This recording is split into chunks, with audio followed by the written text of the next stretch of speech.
Hello everyone, welcome to my YouTube channel. So आज हम करेंगे FISH that is the fluorescence in situ hybridization. ये हमारा MSc zoology का टॉपिक है एंड इसमें मैं आपको डायग्राम के थ्रू एंड आपको नोट्स भी प्रोवाइड करूँगी। सो फर्स्ट ऑफ ऑल हम नेम का मतलब देख सकते हैं कि FISH fluorescence in situ hybridization का मतलब क्या है। ओके, सो फ्लोरेसेंस मीन कोई फ्लोरेसेंस या फिर कोई लाइट शो होगी इसमें जिसके थ्रू जिसकी हेल्प से हम आइडेंटिफिकेशन कर सकते हैं। In situ means original place. For example हमारे पास कोई सेल है, सेल की ओरिजिनल प्लेस में हम फ्लोरेसेंट जो है फिश टेक्निक जो है वो परफॉर्म कर रहे हैं। एंड हाइब्रिडाइजेशन मीन्स मिक्सिंग हो रही है, दो प्रोडक्ट्स की मिक्सिंग हो रही है, दो या दो से ज़्यादा, ठीक है, फिश। सो फॉर एग्ज़ाम्पल मेरे पास ये सेल है, ओके, ये हमारे पास सेल है एंड इसमें कोई डीएनए है, ओके, एंड डीएनए के साथ हमारा मॉलिक्यूल अटैच है। यहाँ पे ये हमारा मॉलिक्यूल है, मींस यहाँ पे इसकी हाइब्रिडाइजेशन हो रही है। ओके, कहाँ पे? इन सिटू, सेल की ओरिजिनल प्लेस में। सो ये हमारी कौन सी टेक्निक है? FISH technique. Okay, I repeat, जैसे एक्सपेरिमेंट हो रहा है सेल में हमारे पास डीएनए है, डीएनए के साथ मॉलिक्यूल अटैच है एंड मीन्स उसकी हाइब्रिडाइजेशन हो रही है।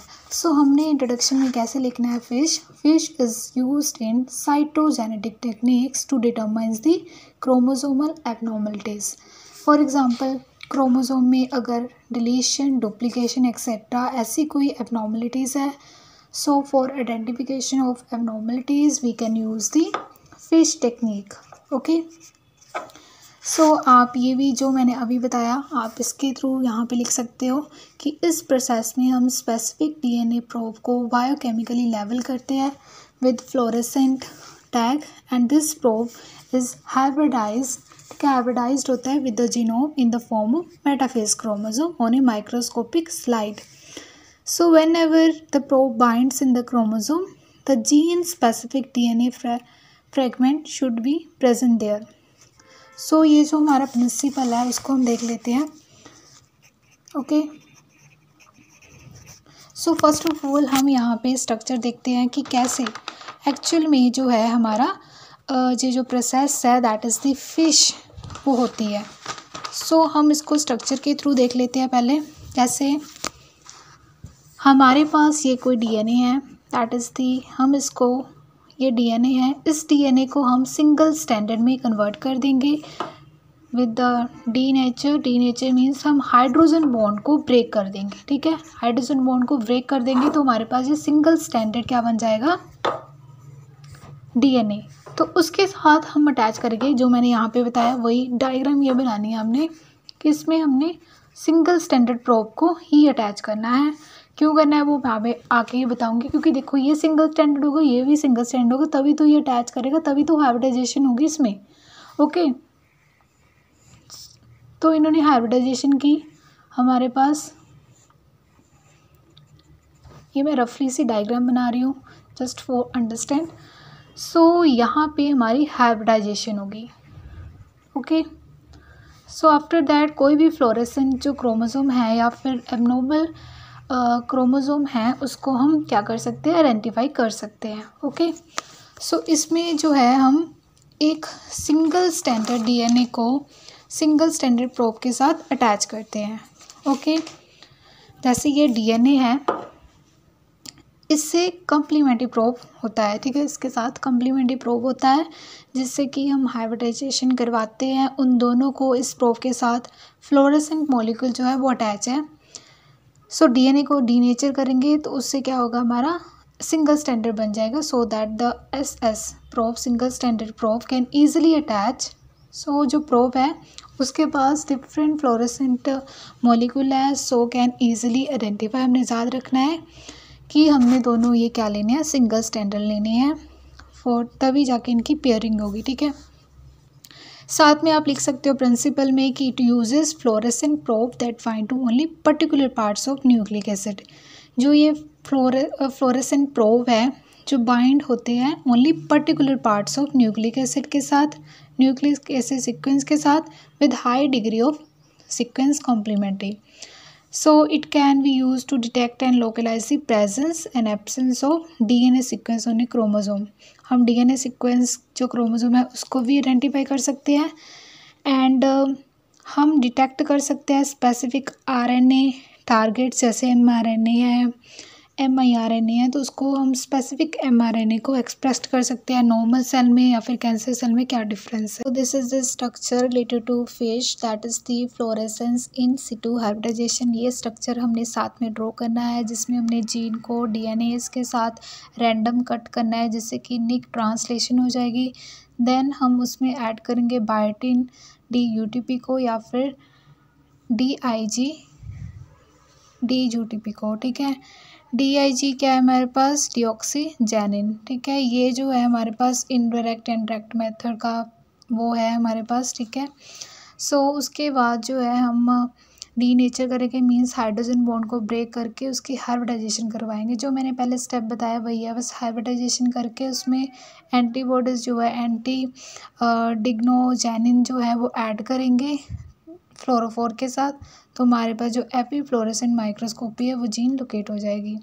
ठीक है, तो ये हमारा जो है फिश टेक्निक है.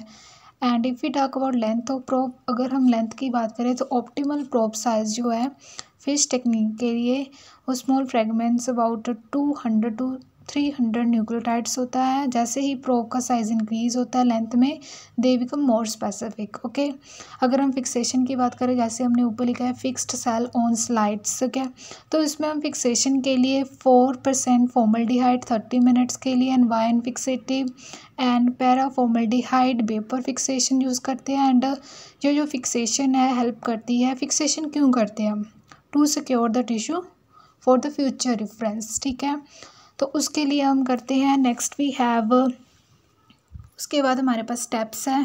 ओके, सो ये जैसे फर्स्ट है DNA अनमास्किंग.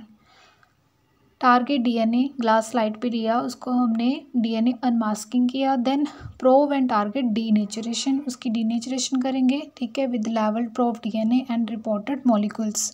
रिपोर्टेड मॉलिक्यूल्स या लाइक हमारे पास रेडियो आइसोटोप्स है, फ्लोरेसेंट मार्कर्स डायरेक्टली अटैच्ड होंगे DNA या फिर RNA के साथ. ओके, सो उसके बाद थर्ड स्टेप भी है प्रोब टारगेट DNA हाइब्रिडाइजेशन. ठीक है, इसमें जो है प्रोब टारगेट DNA हाइब्रिडाइजेशन कर देंगे, मिक्सिंग होगी, फिर हम डिटेक्ट करेंगे बाउंड रिपोर्टर फ्लोरोकॉम एंटीबॉडी के साथ, फिर जो है हम उसको एनालाइज करेंगे ऑन फ्लोरेसेंट माइक्रोस्कोप. सो ये बेसिक स्टेप्स है फिश के.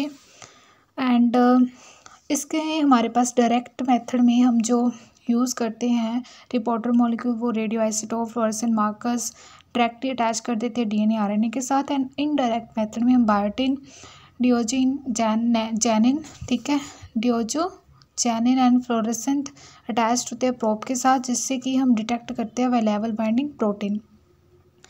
एंड डायरेक्ट मीन्स हम क्या करेंगे, डायरेक्टली लेवल कर देंगे फ्लोरेसेंट को, जो कि डायरेक्टली अटैच होगी टू द प्रोब न्यूक्लियोटाइड्स के साथ. बट इनडायरेक्ट में हम क्या करेंगे, इनकॉपरेशन करेंगे हैप्टेन जैसे बायोटिन है, और प्रोब्स को डिटेक्ट करेंगे यूजिंग फ्लोरेसेंटली लेवल्स ऑफ है सच एज हमारे पास डिऑक्सीजेनिन है. आपको यहाँ पे मैं शॉर्टली बता देती हूँ डायरेक्ट एंड इनडायरेक्ट मेथड में. ठीक है, सो ये जो है मेरे पास थोड़े से छोटे से नोट्स है, ये भी है साथ में जो है और भी हमने ऐड करना है जो मैं बता रही हूँ. ठीक है, जैसे डायरेक्ट में क्या हो जाएगा, डायरेक्ट ही यहाँ पे अटैच हो रहा है. ठीक है, डायरेक्ट में. एंड इनडायरेक्ट में क्या हो रहा है, हमारे पास कोई साथ में मॉलिक्यूल अटैच हो रहा है यहाँ पे. ठीक है, तो उससे क्या हो रहा है, इनडायरेक्ट. ठीक है, जैसे कि मैंने बताया आपको डायरेक्ट में जो है हम डायरेक्टली अटैच करेंगे to the probe nucleotide. Directly आप देख सकते हो, इनडायरेक्टली में हम by the incorporation of hapten जैसे बायोटिन है हमने स्ट्रक्चर में देखा. ठीक है, प्रोब को अटैच करेंगे, फिर उसको डिटेक्ट करेंगे विद लेवल्ड मॉलिक्यूल जैसे हमारे पास डिऑक्सीजेनिन है.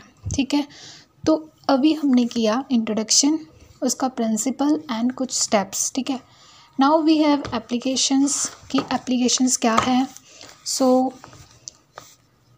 एप्लीकेशन हमने थोड़ी सी पहले भी डिस्कस की है, बट और हम अच्छे से करेंगे. जैसे जो है ये फ़िश टेक्निक जो है बहुत ही अटेंशियल टूल है, एसेंशियल इम्पॉर्टेंट टूल है फॉर द जीन मैपिंग के लिए एंड करेक्टराइजेशन ऑफ क्रोमोसोम एवरिएशन। जैसे मैंने पहले बताया, जो भी एबनॉर्मलिटीज़ है उसको चेक करने के लिए हम यूज़ करते हैं फ़िश का, ओके, फ़िश टेक्निक का यूज़ करते हैं।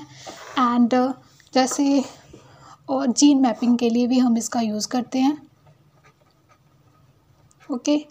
एंड जैसे कोई डिसीज़ है उसको डिटेक्ट करने के लिए जो मैंने बताया, डिसीज़ यहाँ पे जैसे विलाई सिंड्रोम है, एंजलमैन सिंड्रोम है, क्रोनिक डिसीज़ होगी, एक्यूट लिम्फोब्लास्टिक ल्यूकेमिया है, क्राइडोचायर सिंड्रोम है, डाउन सिंड्रोम है। इस तरह की हम जो जेनेटिक डिसऑर्डर्स है उसको हम आइडेंटिफाई कर सकते हैं with the help of FISH technique, okay. So उसके बाद फिश टेक्निक जो है वो न्यूमेरिकल एंड स्ट्रक्चरल एबनॉर्मलिटीज़ को भी मेन जो है यहाँ पे एबनॉर्मलिटीज़ की बात हो रही है, ठीक है, चाहे वो स्ट्रक्चरल है चाहे वो न्यूमेरिकल है। उन एबनॉर्मलिटीज़ को चेक करने के लिए, उसकी करैक्टराइज को देखने के लिए हम मार्कर क्रोमोसोम का यूज़ करते हैं for the FISH technique, okay. And ये जो फिश प्रोसेस है वो यूज्ड होती है for bacterial pathogen identification, bacterial pathogen identification, okay. Bacterial pathogen identification के लिए जीन आपने याद रखना है, मेन एबनॉर्मलिटीज़, जीन मैपिंग, दोनों एक पॉइंट है। उसके बाद है हमारे पास bacterial pathogen identification and new microbial species. Microbiology की अगर हम बात करें तो माइक्रोबायोलॉजी में भी हम इसको यूज़ करते हैं फिश टेक्निक को, क्यों? For the identification of new microbial species. जो न्यू माइक्रोबियल स्पीशीज़ है उसको आइडेंटिफाई करने के लिए हम जो है फिश टेक्निक का यूज़ करते हैं, ठीक है जी।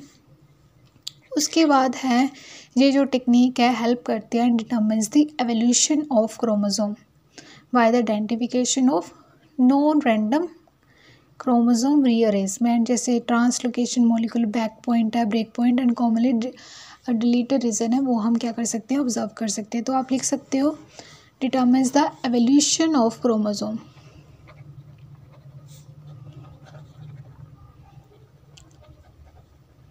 Evolution of chromosome, okay. So अभी हमने इसमें जो है शॉर्ट फॉर्म में किया कि व्हाट इज़ द फिश, हमने इंट्रोडक्शन की, ओके। फिर उसके बाद इसका प्रिंसिपल, नेक्स्ट हमने स्टेप्स किए, और उसके बाद 7 स्टेप्स में स्ट्रक्चर, इसमें भी एक स्ट्रक्चर था, इसमें 2 डायग्राम्स थी एंड इसमें एक डायग्राम स्टेप्स वाली, वो हमने ज़रूर ऐड करनी है। एंड साथ में डायरेक्ट एंड इनडायरेक्ट मेथड वो भी देखे, एंड कौन कौन से रिपोर्टर मॉलिक्यूल्स यूज़ होते हैं वो है। साथ में हमने एप्लीकेशंस ऐड करनी है, ओके। एप्लीकेशन जो है, जो जब मैंने प्रिंसिपल करवाया था तो उसमें भी ऐड है, एंड ये वाले भी हमने एप्लीकेशंस ऐड करनी है, ठीक है। सो ये हमने किया FISH technique which is a very important in methods of biology.